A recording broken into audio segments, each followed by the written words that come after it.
Hi guys, this is Manikkuyil from Ezhuthukari creation. അമ്മ എന്ന വിളി അധ്യായം 17. അഞ്ജുവിൻ്റെ പനി പൂർണ്ണമായും മാറി. അവൾ വീണ്ടും പഴയ പോലെ ആ വീട്ടിൽ ഓടിയും ചാടിയും ചിരിച്ചും കളിച്ചും ആ വീട് മുഴുവൻ നിറഞ്ഞു നിന്നു.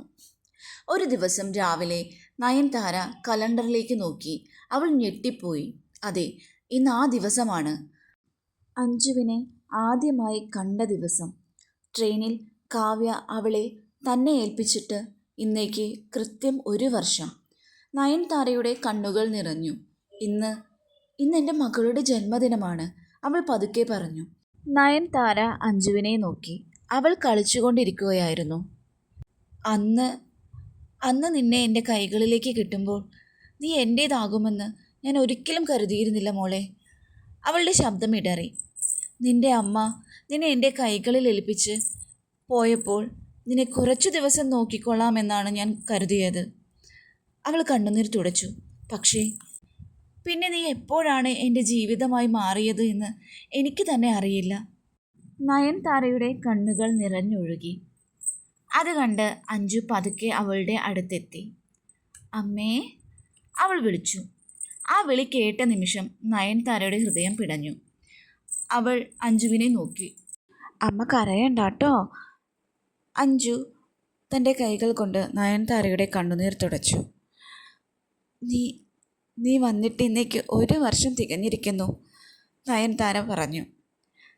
അഞ്ജു ഒന്നും മനസ്സിലാകാതെ അവളെ നോക്കി. നിന്നെ പ്രസവിച്ചത് ഞാനല്ലായിരിക്കാം, പക്ഷേ നയൻതാര അഞ്ജുവിൻ്റെ കാലിൽ ഉമ്മ വെച്ചു. നിന്നെ ആദ്യമായി നെഞ്ചോട് ചേർത്ത നിമിഷം മുതൽ നീ എൻ്റെ മകളാണ് മോളെ. അവൾ അഞ്ജുവിനെ കൂടുതൽ മുറുകെ കെട്ടിപ്പിടിച്ചു. ആ വാക്കുകൾ പറയുമ്പോൾ നയൻതാരയുടെ ശബ്ദം പൂർണ്ണമായും ഇടറിയിരുന്നു. അതേസമയം തന്നെ അവളുടെ മനസ്സിലൂടെ ഒരുപാട് ചോദ്യങ്ങൾ കടന്നുപോയി. നിന്റെ യഥാർത്ഥ അമ്മ എവിടെയായിരിക്കും? അവൾക്ക് നിന്നെ ഓർമ്മയുണ്ടാകുമോ? എന്തിനാ അവൾ നിന്നെ ഉപേക്ഷിച്ചത്? ഇനിയൊരു പക്ഷേ ഒരിക്കൽ അവൾ തിരികെ വന്നാൽ അവൾക്ക് ഞാൻ നിന്നെ തിരിച്ചു കൊടുക്കേണ്ടി വരുമോ? എനിക്ക് നിന്നെ നഷ്ടമാകുമോ? എന്നെക്കൊണ്ടത് സാധിക്കുമോ? ഈ ഒരു ചിന്ത മാത്രം എപ്പോഴും നയൻതാരയുടെ ഹൃദയത്തെ അലട്ടിക്കൊണ്ടേയിരുന്നു. നയൻതാരയുടെ മനസ്സിൽ, ദൈവമേ, ഒരിക്കൽ പോലും എന്നിൽ നിന്ന് ഈ കുഞ്ഞിനെ അകറ്റരുതേ. എൻ്റെ ജീവിതത്തിൽ എനിക്ക് കിട്ടിയ ഏറ്റവും വലിയ സമ്മാനമാണിവൾ. ഇവൾ എൻ്റെ വയറ്റിൽ പിറന്നതല്ലെങ്കിലും ഇവൾ എൻ്റെ ഹൃദയത്തിലാണ് പിറന്നിട്ടുള്ളത്. നയൻതാര അഞ്ജുവിനെയും കൂട്ടി മുറ്റത്തേക്കിറങ്ങി.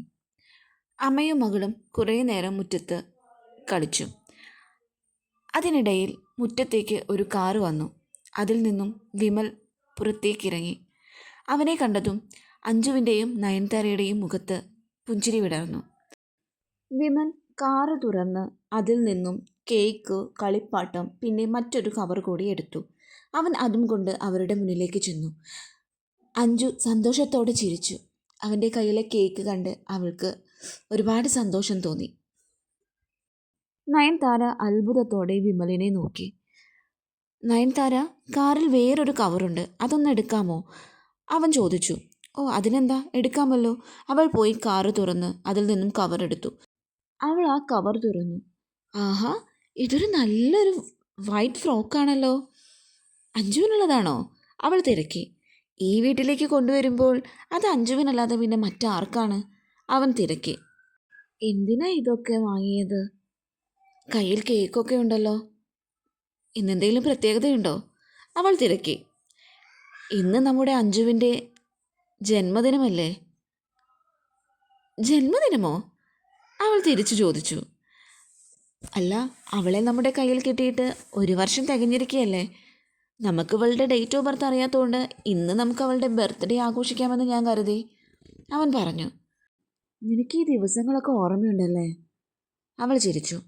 അത് പിന്നെ നമ്മുടെ മോളുടെ കാര്യം നമ്മൾ തന്നെയല്ലേ ഓർത്തു വെക്കേണ്ടത്, അവനും പറഞ്ഞു. നമ്മുടെ മോളോ? അവൾ സംശയത്തോടെ അവനെ നോക്കി. നീ അവളുടെ അമ്മ, ഞാൻ അവളുടെ അച്ഛൻ. അവളെല്ലാം അച്ഛ എന്നല്ലേ വിളിക്കുന്നത്, അപ്പോൾ നമ്മുടെ മോളല്ലേ? അവൻ ചിരിച്ചു. വിമൽ കേക്ക് എടുത്ത് ടേബിളിൻ്റെ മുകളിൽ വെച്ചു. അഞ്ജു അപ്പോഴും കളിച്ചുകൊണ്ടിരിക്കുകയായിരുന്നു. നയൻതാര കേക്ക് നോക്കി. അതിൽ ഹാപ്പി ബർത്ത്ഡേ അഞ്ജു എന്ന് എഴുതിയിട്ടുണ്ടായിരുന്നു. അരികിലായ ടെഡി ബിയറും വെച്ചു. വിമൽ അവളോട് പറഞ്ഞു, എനിക്കൊരാഗ്രഹമുണ്ട്. ഞാൻ ഇന്ന് മേടിച്ച് ഉടുപ്പിട്ടിട്ട് നമുക്ക് കേക്ക് കട്ട് ചെയ്താലോ? അതിനെന്താ, ഞാൻ ഇപ്പോൾ തന്നെ ഇട്ട് കൊടുക്കാം. നയൻതാര അഞ്ജുവിനെ ആ വെള്ള ഫ്രോക്ക് ധരിപ്പിച്ചു കൊടുത്തു. ആ വെള്ള ഫ്രോക്കിൽ ആ കുഞ്ഞ് ഒരു മാലാഖയെ പോലെ തിളങ്ങാൻ തുടങ്ങി. ഹായ്, അച്ഛൻ്റെ മോള് സുന്ദരിയായല്ലോ. അവൻ പറയുന്നത് കേട്ട് അഞ്ചി കുടുകുടാ ചിരിക്കാൻ തുടങ്ങി. വാ വാ, നമുക്ക് കേക്ക് കട്ട് ചെയ്താലോ? അവർ 3 പേരും കൂടി കേക്ക് കട്ട് ചെയ്യാനായി തുടങ്ങി. Happy birthday Anju, happy birthday Anju. അവർ കേക്ക് കട്ട് ചെയ്തു. നയൻതാര അതിൽ നിന്നും ഒരു പീസ് എടുത്ത് അഞ്ജുവിൻ്റെ വായിൽ വെച്ചു കൊടുത്തു. അതുകഴിഞ്ഞ് വിമലും ഒരു ചെറിയ കഷ്ണം കേക്ക് എടുത്ത് അഞ്ജുവിൻ്റെ വായിൽ വെച്ചു കൊടുത്തു. അവൾക്ക് വളരെയധികം സന്തോഷമായി. അതിനുശേഷം വിമൽ തൻ്റെ കയ്യിലുണ്ടായിരുന്ന ചെറിയ ബോക്സ് എടുത്തു. അതിൽ നിന്നും ഒരു കുഞ്ഞു മാല എടുത്ത് അഞ്ജുവിൻ്റെ കഴുത്തിൽ ചാർത്തി കൊടുത്തു. നയൻതാരയുടെ കണ്ണുകൾ നിറഞ്ഞു. അച്ഛൻ്റെ പൊന്നുമോൾക്ക് 1000 ജന്മദിനാശംസകൾ. വിമൽ അവളുടെ കവിളിൽ ഉമ്മ വെച്ചു. നയൻതാര അത് നോക്കിയിരുന്നു. അതിനുശേഷം വിമൽ മറ്റൊരു ബോക്സ് എടുത്തിട്ട് നയൻതാരയുടെ കയ്യിൽ കൊടുത്തു. നയൻതാര അത് തുറന്നു നോക്കിയപ്പോൾ അവൾ ഞെട്ടിപ്പോയി. അതൊരു കൈച്ചെയിനും ഒരു വളയും ഉണ്ടായിരുന്നു. വിമൽ ആ കൈച്ചെയിൻ എടുത്ത് നയൻതാരയുടെ കയ്യിൽ കെട്ടിക്കൊടുത്തു. ഇതെന്തിനാ വിമൽ എനിക്ക്? അവൾ ചോദിച്ചു. നീയൊരു അമ്മയായതല്ലേ, നീ ഇവിടെ നല്ലതുപോലെയല്ലേ നോക്കുന്നത്. എൻ്റെ മകളെ ഇത്രയും നന്നായി നോക്കുന്ന നിനക്ക് ഞാൻ എന്തെങ്കിലും സമ്മാനം തരണ്ടേ? അവൻ പറഞ്ഞു. അവൾ മിണ്ടാതെ അവനെ നോക്കി. അവളുടെ മനസ്സിൽ അവനോടുള്ള സമീപനം പതുക്കെ പതുക്കെ മാറിക്കൊണ്ടിരിക്കുകയായിരുന്നു. വൈകുന്നേരമായപ്പോൾ ഇരുവരും അഞ്ജുവിനെയും കൂട്ടി അമ്പലത്തിലേക്ക് പോയി. അവർ ഒരു ഫാമിലിയായി പോകുന്നത് കണ്ട് നാട്ടുകാരെല്ലാം അവരെ അന്തം വിട്ട് നോക്കി നിന്നു. ഇപ്പോഴും നാട്ടുകാർ ഒന്നും മറന്നു തുടങ്ങിയിട്ടില്ലായിരുന്നു. അവരെന്തൊക്കെയോ പിറുപിറുക്കുന്നത് ഇരുവരും കേട്ടു. പക്ഷേ അവരത് ശ്രദ്ധിച്ചതേയില്ല. ഇപ്പോൾ നാട്ടുകാരെന്തു പറഞ്ഞാലും ഒരു കുഴപ്പവുമില്ല എന്ന മട്ടിലായിരുന്നു രണ്ടുപേരും. നയൻതാര വിമലിനെ നോക്കി. വിമൽ, എനിക്ക് ഒരു തുണിക്കടയിൽ കയറണം. എൻ്റെ മകൾക്ക് പിറന്നാളായി ഞാൻ ഒന്നും മേടിച്ചു കൊടുത്തിട്ടില്ല. അതുപോലെ കുറച്ച് കളിപ്പാട്ടങ്ങളും മേടിക്കണം, അവൾ പറഞ്ഞു. അതിനെന്താ, മേടിക്കാമല്ലോ. ഇനിയിപ്പോൾ നീ കൊടുത്താലും ഞാൻ കൊടുത്താലും ഒരേപോലെ തന്നെയല്ലേ, അവൻ തിരക്കി. അതിന് മറുപടിയായി ഒന്ന് ചിരിച്ചതല്ലാതെ അവൾ വേറൊന്നും പറഞ്ഞില്ല. അവർ അങ്ങനെ തുണിക്കടയിലും കളിപ്പാട്ടക്കടയിലും കയറി ആവശ്യത്തിനുള്ള സാധനങ്ങളെല്ലാം വാങ്ങി. അതിനുശേഷം പുറത്തുനിന്ന് ഫുഡ് കഴിച്ചു. അച്ഛനും അമ്മയും മകളും അവരൊരു ഫാമിലിയാവാൻ തയ്യാറായിക്കൊണ്ടിരിക്കുകയായിരുന്നു. മനോഹരമായ, സ്നേഹിക്കാൻ മാത്രം അറിയാവുന്ന 3 പേരുടെ ഫാമിലി.